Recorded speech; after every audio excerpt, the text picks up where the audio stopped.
जय श्री राम बच्चों। BSc chemistry notes का जो अगला है वो थर्मोडायनामिक प्रोसेस है। थर्मोडायनामिक प्रोसेस का डेफिनेशन है कि these process said to be if system change from initial state to final state. मतलब ये जो प्रोसेस है ये बोल रहा है कि सिस्टम चेंज होता है कहाँ से, initial state to final state, जिसमें pressure, volume, temperature P1 V1 T1 से P2 V2 T2 तक, ठीक है, इनिशियल टू फाइनल स्टेट। अब थर्मोडायनामिक प्रोसेस बहुत सारे होते हैं, जैसे आइसोथर्मल प्रोसेस। आइसोथर्मल प्रोसेस क्या होता है? आइसो मीन्स होता है सेम और थर्मल मीन्स होता है टेम्परेचर, मतलब सेम टेम्परेचर। तो system in which always same temperature और कांस्टेंट, मतलब टेम्परेचर सेम हो या कांस्टेंट हो, उसे आइसोथर्मल प्रोसेस कहेंगे। आइसोथर्मल मतलब del T equal to zero, तो T2 minus T1, T2 final में से इनिशियल प्रेशर सब्ट्रैक्ट होता है, ठीक है। अगला दूसरा प्रोसेस है एडियाबेटिक प्रोसेस। दूसरा प्रोसेस कौन सा है? Adiabatic process.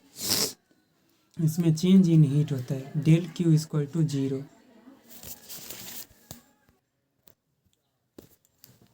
एडियाबेटिक प्रोसेस में क्या होता है? चेंज इन हीट, मतलब adiabatic process del Q equal to zero होता है। तो एडियाबेटिक प्रोसेस का डेफिनेशन क्या है बच्चों?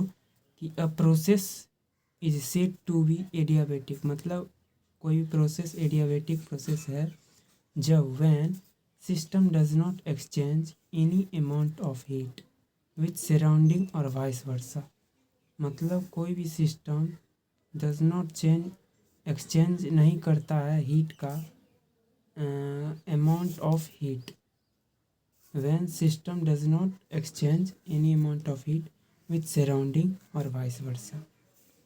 फिर दूसरा है a system completely insulated. Insulated means अलग रखता है फ्रॉम सराउंडिंग। अ सिस्टम पूरी तरह से अलग रखता है, a system completely insulated from surrounding, ठीक है। अगला आइसोबारिक। आइसोबारिक प्रोसेस क्या होता है? आइसो मीन्स सेम और बारिक मीन्स प्रेशर, मतलब ऐसा सिस्टम जिसमें प्रेशर क्या हो, वो सेम हो। Keep during the constant, pressure क्या हो? कांस्टेंट हो। Del P equal to zero, P2 minus P1 मतलब final pressure minus initial pressure, final state से इनिशियल स्टेट जीरो हो, उसी को आइसोबारिक प्रोसेस कहते हैं, ठीक है। धन्यवाद।